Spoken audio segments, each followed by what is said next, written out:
울주군의 한 돼지 축사에서 분뇨 폐기물이 유출돼 인근 논밭과 지하수 오염은 물론 상수원 오염이 우려됩니다. 이 축사는 폐기물 유출로 수차례 적발된 곳입니다. 울산 시내버스 노사가 25일 마지막 협상에 들어갑니다. 중재안이 나오지 않으면 26일부터 시내버스 운행이 중단됩니다. 민주시민교육조례 폐지를 두고 교원단체들이 잇따라 성명서를 내며 찬반 논쟁에 뛰어들었습니다. 안녕하십니까. 4월 23일 뉴스데스크 울산입니다. 오늘 새벽 울주군의 한 돼지 축사에서 분뇨 폐기물이 유출됐습니다. 흘러나온 폐수가 인근 논밭을 전부 오염시킨 데다 지하수는 물론 울산의 상수원으로까지 유입됐을 가능성이 높은 상황입니다. 이 축사는 이전에도 폐기물 유출로 여러 차례 적발됐고 운영자가 불법으로 곰 농장을 운영하다 곰의 습격을 받아 숨진 곳이기도 합니다. 유희정 기자입니다. 울산 울주군 두서면의 농촌마을. 논밭 옆을 지나가는 수로마다 검은 액체가 흘러내려갑니다. 인근 돼지 축사에서 유출된 분뇨 폐기물입니다. 모자리에 물이 들어가실 때 그 모가 말라 죽는 문제가 가장 심각하고요. 지하수에 이 흘러 들어가면 냄새가 나서 먹는데 그 지장이 상당히 많을 겁니다. 폐기물은 새벽 3시부터 약 3시간 동안 유출된 것으로 추정되는데 그동안 얼마나 많은 양이 흘러나온 건지는 알 수도 없습니다. 유출된 폐수는 한꺼번에 인근 땅으로 스며들면서 농사를 준비하고 있는 논 위로까지 솟아오를 정도였습니다. 그리고도 남은 폐수는 대부분 바로 옆에 있는 수로를 타고 하류로 흘러내려갔습니다. 이 마을 하천은 울산의 상수원인 사연댐으로 연결돼 있어 상수원 오염까지 우려되는 상황입니다. 축사 측에서 뒤늦게 방제 작업에 나섰지만 유출된 폐기물을 다 회수하지도 못했고 취재진이 보는 앞에서 수로에 남아있는 폐기물을 하천으로 떠내려 보내기까지 하고 있었습니다. 완전히 제대로 하기 힘들었죠. 왜냐면 이게 섞여가지고 희석시키고 되니까. 아니, 그 괜찮다는 판단을 사장님이 하시는 거예요? 그렇게 해도 된다고? 아니, 그렇게 되는 건 아니고. 축사 측은 돼지 분뇨를 비료로 만드는 기계가 고장나면서 폐기물이 유출됐다. 즉 우발적인 사고라고 주장하고 있습니다.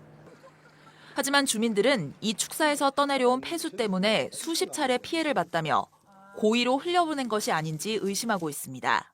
주말이라든지 이 태풍이나 이런 게 왔을 때 주로 그때 보면은 이렇게 자기들은 기계가 고장이 났다라고 하는데 저희들이 봤을 때 그 수긍하기 어렵습니다.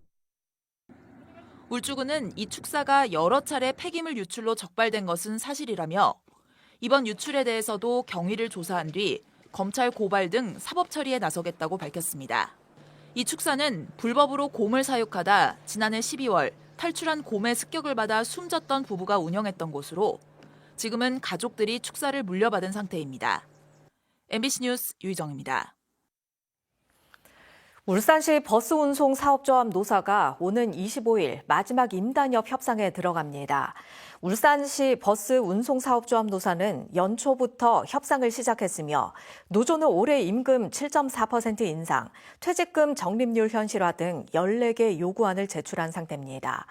노조는 3차 협상에 앞서 지난 18일 쟁의행위 찬반 투표에서 투표조합원 93%의 찬성률로 파업이 가결돼 협상이 결렬될 경우 26일부터 파업에 들어가 시내버스 운행이 중단될 예정입니다. 내일 오후 울산시의회에서 민주시민교육조례 폐지를 두고 공청회가 열릴 예정인 가운데 교원단체들도 잇따라 성명서를 내며 찬반 논쟁에 뛰어들었습니다. 전교조 울산지부는 민주주의를 배우고 실천하는 헌법적 가치를 실현하는 법규라며 존치를 주장한 반면 울산교총은 정치적 편향성 교육을 하게 된다며 폐지에 찬성했습니다. 울산시의회 이성용 의원은 실효적이지 못한 조례라며 지난달 30일 폐지안을 발의했는데 정치권과 시민사회단체에서 찬반 논란이 뜨겁습니다.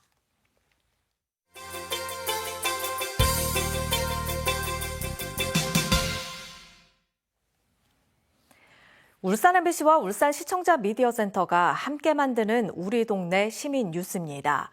울산에도 다문화 가정이 많은데요. 이들 가정의 주부들이 우리 문화를 배우기 위해 열심히 노력하고 있습니다. 김삼숙 시민기자가 현장을 다녀왔습니다. 저는 다문화 주부들에게 한국 전통 음식 만드는 법을 가르치고 있는 울산의 한 경로당에 나왔습니다. 평소 한적하던 경로당에 발 디딜 틈 없이 많은 사람이 모였습니다. 오늘의 요리 주제는 된장입니다. 메주에 소금물을 붓고 고추와 숯, 대나무까지 넣고 발효를 시킵니다. 한국 음식이 서툴렀던 다문화 주부들은 경로당 어르신들과 함께 된장을 만들며 자신감이 생깁니다. 직접 만들지 맛도 맛있고 기분도 좋아요. 재료도 어떻게 구입하는지도 알려주시고 해서 쉽게 만들 수 있을 것 같은데. 어르신들은 우리 문화를 배우려고 애쓰는 애국인 며느리들이 대견합니다. 우리나라 젊은 사람들도 이런 걸 잘 안 하는데 뭐든지 배우려고 애로 쓰니까 좋아요. 요즘 경로당이 많이 달라졌습니다. 단순한 후식 공간에서 이제는 다양한 교육이나 문화체육 공간으로 탈바꿈하고 있습니다. 울산에도 다문화 가정이 점점 늘고 있습니다. 이들이 울산 시민으로 잘 적응하도록 다양한 방법으로 따뜻한 온기를 나눌 수 있으면 좋겠습니다. 시민기자 김삼숙입니다.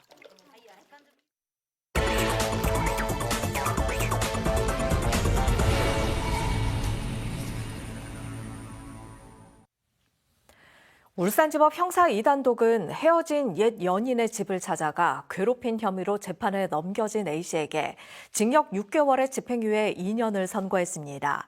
A씨는 지난 2021년 옛 연인 B씨를 찾아가 말을 거는 등 B씨가 만남을 거부했음에도 10차례 찾아가 스토킹을 한 혐의로 기소됐습니다. A씨는 B씨와 이별하는 과정에서 앙심을 품고 B씨에게 모욕감을 주는 사진을 가족들에게 보내 처벌받기도 했습니다. 중앙노동위원회는 올해 1분기 노동분쟁 조정 성립률이 지난해보다 5.6%포인트 상승한 56.7%로 나타났다고 밝혔습니다. 지역별로는 울산 진호위의 조정 성립률이 지난해보다 57%포인트 오른 90%를 기록해 가장 높았고 경북 진호위가 86%, 부산 진호위는 67%로 나타났습니다.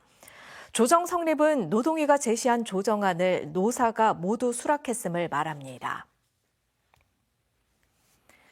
울산시가 3년간 해마다 12%씩 수도요금 인상을 추진 중인 가운데 울산시민연대가 수도요금 인상에 신중을 기해 줄 것을 당부했습니다. 시민연대는 전기와 가스요금에 이어 수도요금까지 인상될 경우 시민들의 경제적 부담이 가중된다며 정부와 타 지자체가 공공요금 인상 시기를 조절하고 있는 만큼 울산도 이러한 흐름에 발맞춰야 한다고 주장했습니다. 시민연대는 이어 울산의 경우 7대 특광역시 가운데 수도요금이 부산 다음으로 비싸다며 수도관 파열과 높은 누수율 등의 문제 해결부터 접근할 것을 촉구했습니다. 전국적으로 전세 사기가 기승을 부리는 가운데 지난달 울산의 임차권 등기 명령 신청이 사상 최대치를 기록했습니다. 대법원 등기정보광장에 따르면 지난달 울산 지역 집합 건물에 대한 임차권 등기 명령 신청 건수는 26건으로 관련 제도를 시작한 이후 가장 많았습니다. 울산의 임차권 등기 명령 신청 건수는 지난해 9월까지 한 자릿수에 머물다 12월부터 20건을 넘고 있습니다.